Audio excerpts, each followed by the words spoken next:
கொள்ளை ஆட்சிக்கு முடிவுரை. இனி தமிழக மக்களுக்கு விடிவு காலம். கடந்த 5 ஆண்டு தமிழகம் சீரழிந்தது போதும்.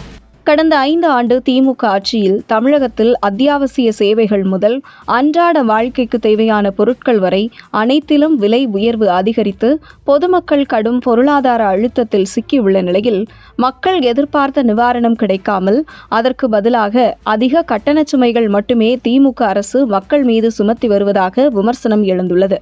மின்சார கட்டண உயர்வு பொதுமக்களுக்கு மிகப்பெரிய சுமையாக மாறியுள்ளதாக கூறப்படுகிறது.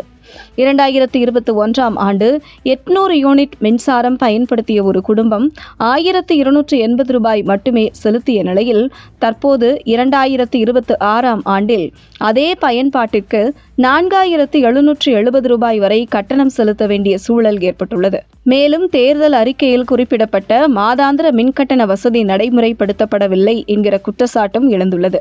இதற்கு மேலாக 1 மெகாவாட் சோலார் மின் திட்டத்திற்கு விண்ணப்பிக்கும் போது சுமார் 30 லட்சம் வரை லஞ்சம் கோரப்படுவதாகவும் குற்றச்சாட்டுகள் எழுந்துள்ளது குறிப்பிடத்தக்கது.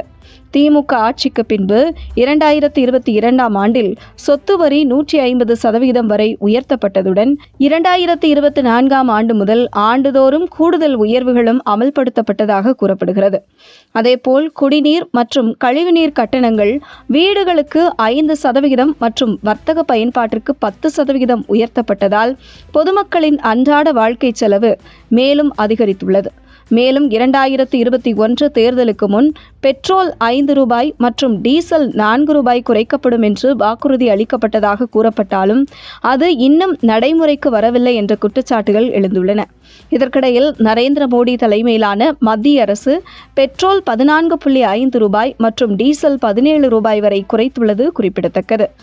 ஆவின் பால் விலை லிட்டருக்கு 50 ரூபாயிலிருந்து 60 ரூபாயாக உயர்ந்துள்ளதுடன் நெய் விலை 460 ரூபாயிலிருந்து 650 ரூபாயாக உயர்ந்தது.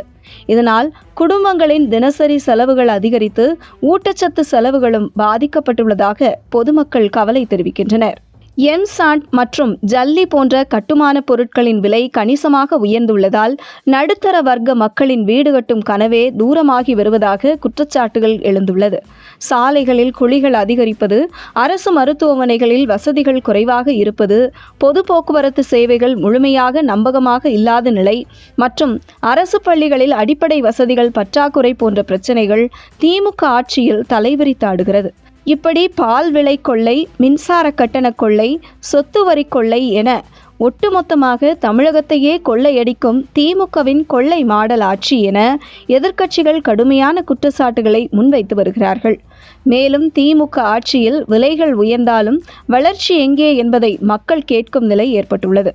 இந்த சூழ்நிலையில் தமிழக அரசியல் சூழல் நாளுக்கு நாள் சூடுபிடித்து வரும் நிலையில் நடைபெறும் சட்டமன்ற தேர்தலில் திமுகவுக்கு மக்கள் தக்க பாடம் புகட்ட தயாராகி விட்டார்கள் என்கிறார்கள் அரசியல் பார்வையாளர்கள்.